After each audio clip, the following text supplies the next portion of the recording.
The Golden Keys. Okay, so coming to you with the newest podcast to hit the market. Brand new. It was off market and now it's on market. Ooh-wee. So we are a real estate podcast here. At the Luxury Collective. Luxury Collective. We're coming to you from Encino, California here. Actually, it's Sherman Oaks. It's technically Sherman Oaks.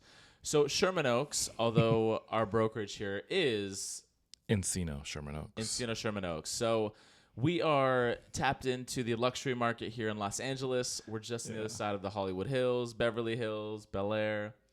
So we felt that, the people are and clients are being underserved, and they need a connection to some knowledge of what's going on in the streets here. Knowledge is power.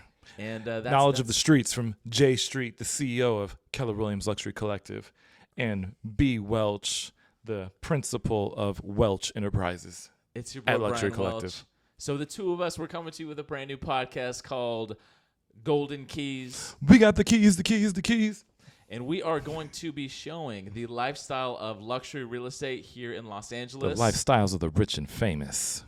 And we're going to give you the keys to maximize. And the tea. The tea and the keys. We're going to give you all the tea, all the drama, what's happening in these streets, and ultimately what it's like to live this life and how to do well in these streets as well. And speaking of drama and speaking of tea, break down for the folks what happened yesterday at the broker open. So I'm going to share a little tea. I might even spill the tea. Ooh, and we actually went to a broker's open yesterday, and we were in the Trousdale Estates. Truesy. And if you know the Trousdale Estates, you know that Elvis Presley, Jennifer Aniston, Brad Pitt used to all live in the Trousdale Estates.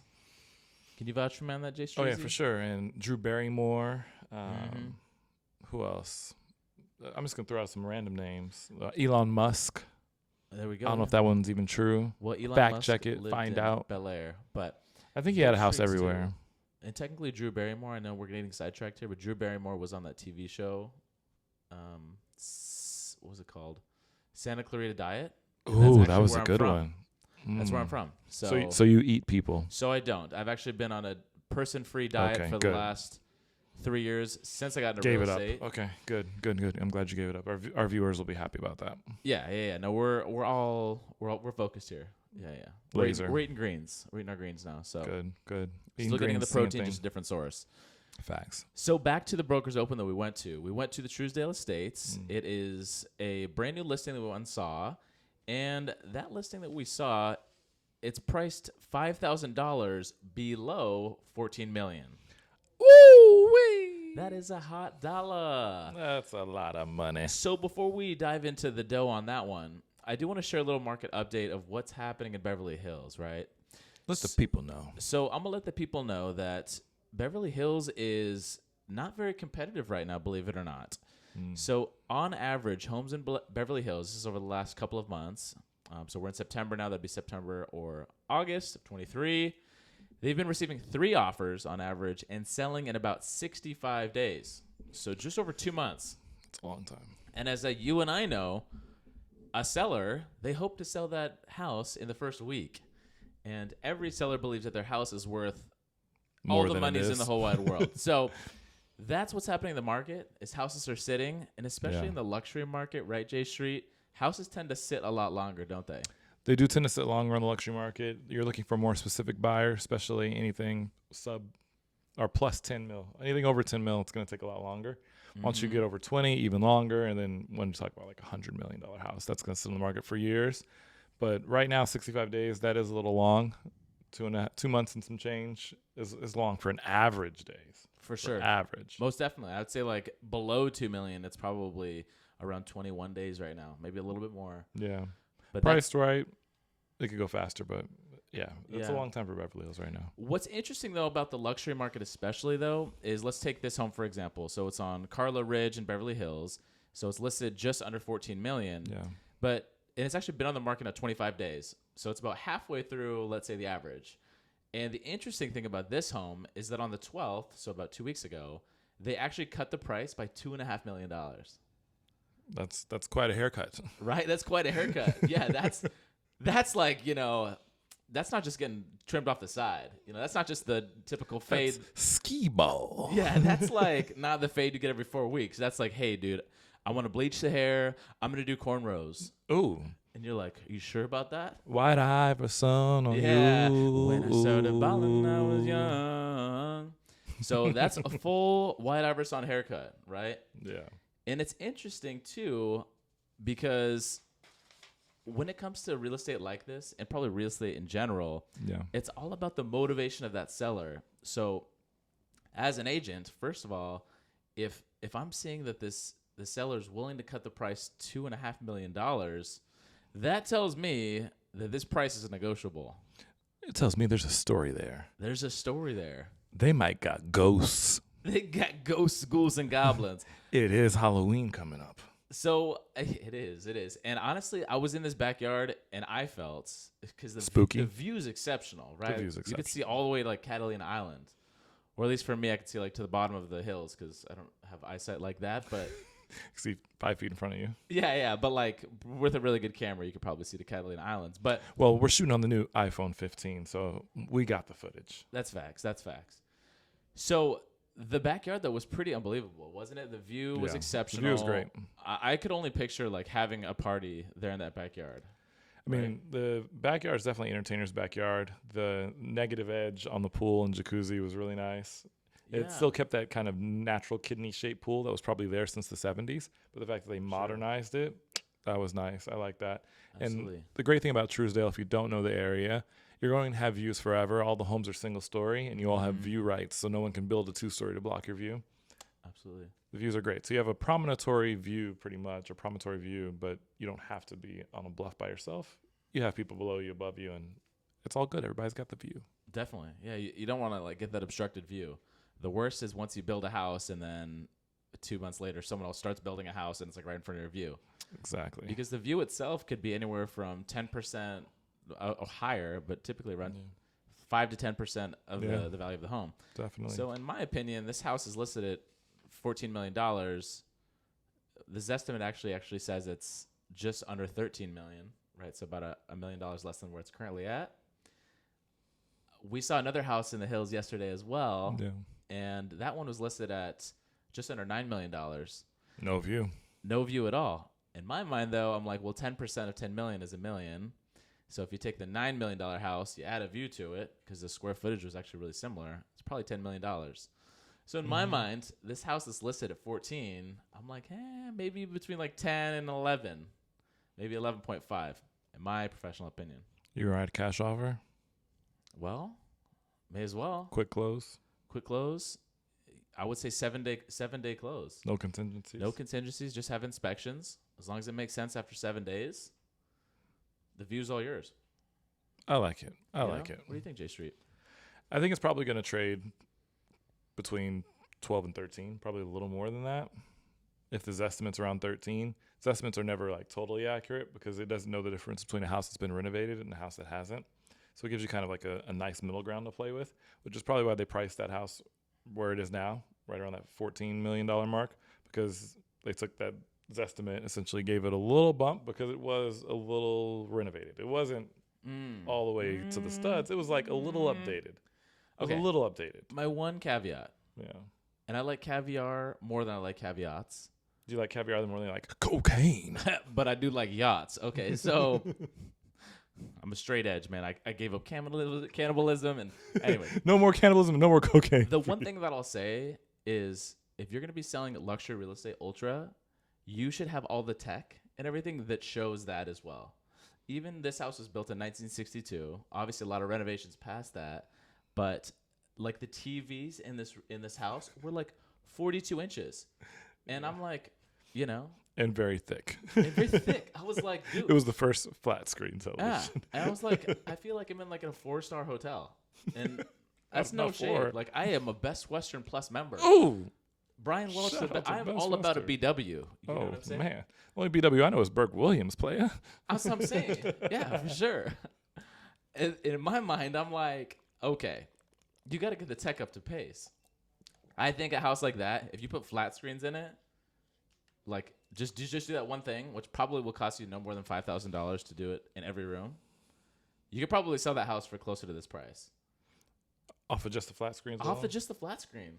Maybe do a drop down projector in the bedroom like you had suggested. That might, or a pop up TV out of the pool area. Yes. Now we're talking. Now we're entertaining. Now we're painting the vision. Luxury real estate is all about the vision and the ability to entertain, right? Like nobody wants to buy a house. You don't buy it just for the view, or you don't buy it just for the location.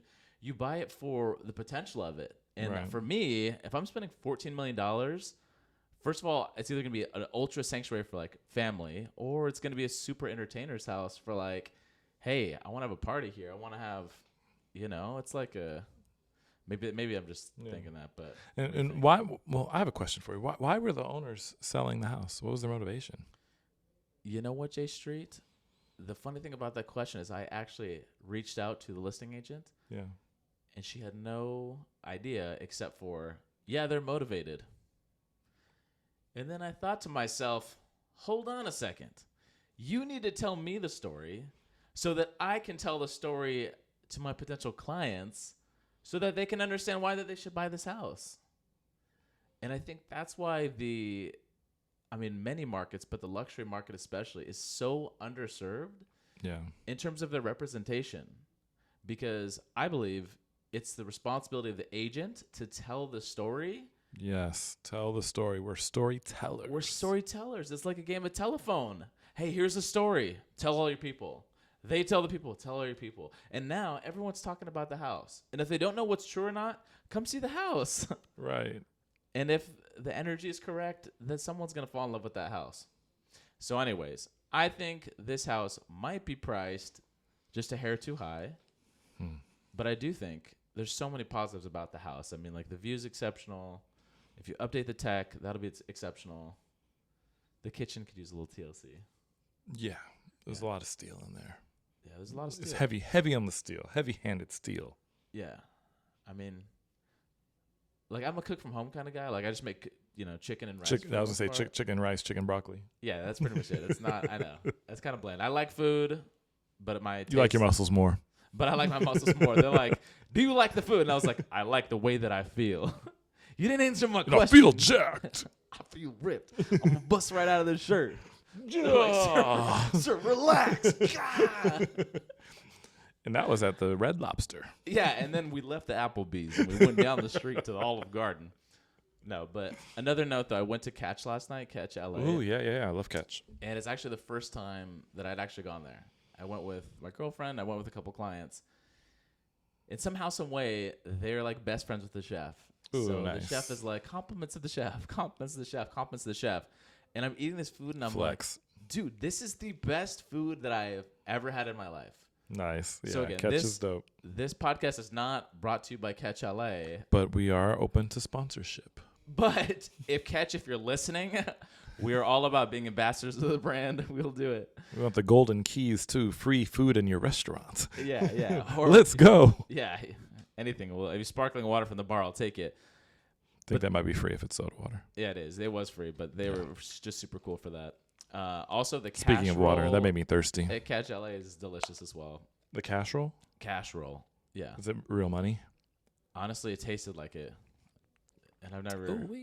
It was papery and it was not. That and the octopus, so good. Yeah, that's my favorite. Anyways, back to that house in particular. I think it'll probably trade in the time frame that it's going to. My best guess is going to be 11.5. That's what I'll say. Cool. I'll take 12.5. Okay. So you heard it here first. Now, whoever's closest without going higher will pay for one dish at Catch. Boom. Deal, right? Bang. Deal. One dish, because I'm not. He's gonna be like, he said the whole meal was on me, and I'm like, 1,001, 1,002. Yeah, exactly. Yeah. And then we get in a bottle after that somewhere. Okay, yeah, that's facts. Well, you're getting a bottle. I'm gonna drink some Buble, because your boy doesn't drink. I'll get the bottle. You get the table. Boom. That's fine. We'll do that. And it's not for us to drink the whole bottle anyway. It's for us to entertain guests that want to come and get to know about the Luxury Collective. So that being said, the luxury collective here in LA, we always are looking to expand, right? Most Joseph definitely. J. Street is our recruiter. He's our CEO. He is the face of the culture of this place. The face. The face. He's got a face. It's handsome, too. Handsome with features. So the luxury collective is always looking to add to the collective, always looking to share in the luxury that is this life, these opportunities. And our objective here is to bring some perspective of what's happening on both sides of the hills, Hollywood Hills, Beverly Hills, and highlight a property each week, give our opinion on it. And depending on how we make a best guesstimate of that house selling, we'll keep you guys up to date. And maybe you can vote on what the winner should get. Ooh. Or what should happen to the loser. Perhaps. And comment down below how much you think the house is going to sell for. Should we give them the address, B-Dub? Yeah, we can give them the address. Give them the Addy. Hit them with the Addy. So the address is 1610 Carla Ridge in Beverly Hills. We'll put the Zillow link in the below in the description. Below as well. So please like, subscribe. If you'd like to stay connected with us on this journey, we are on Instagram. I am at Realist Realtor Bryan. I am at j.street.mba, and that's M like Mary. Your boy might look like he should have been in the NBA with these long-ass legs, but I got my MBA because I drafted myself. Cheer! J Street's also really good at basketball, so I am. You don't want the smoke. That smoke. So if you guys want to tune in with us, we are looking to do this once a week just to give you guys a little perspective on what's happening in the hills. And ultimately, we're passing off those golden keys and unlocking the potential that you have. Right? And we're going to, shamelessly plug my book since you said potential. Yes, sir. Your Calculated Success, where CALC is an acronym for the 4 keys to unlock your unlimited potential. That's clarity, action, leverage, and consistency. Bow. And those are the major keys of the day. We got the keys, the keys. And let's give us your best guess on the house. What's it going to sell for? Let us know. Peace.